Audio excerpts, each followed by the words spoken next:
पूजा जी एक आम मध्यम वर्गीय परिवार की मुखिया थी। वे अपने बेटे विशाल और बहू काजल के साथ रहती थी। एक बेटी नेहा थी जो कि शादी के बाद अमेरिका में बस गई थी।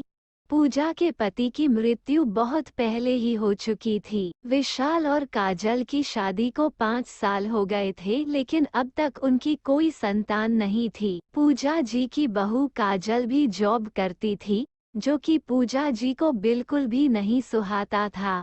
वे जल्द से जल्द दादी बनना चाहती थी, लेकिन काजल और विशाल यह अच्छी तरह से जानते थे कि अभी काजल का जॉब करना कितना जरूरी था। पूजा जी अपने बेटे विशाल से इस बारे में बात करती तो विशाल किसी ना किसी बहाने से बात को टाल देता था, इसलिए वे काजल को ही परेशान करने के बहाने ढूंढती रहती थी ताकि वो अपनी जॉब छोड़ दें।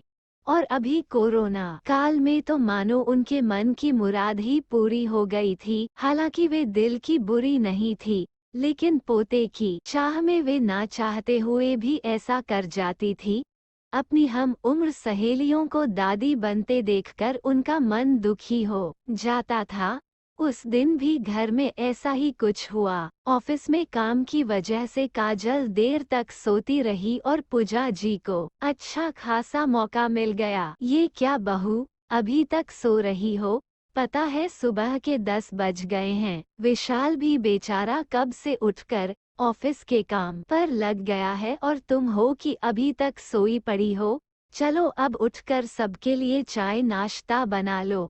मुझसे कुछ हो नहीं पाता है, वरना मैं तो तुम्हारे भरोसे कभी ना रहती, खुद ही सब कर लेती।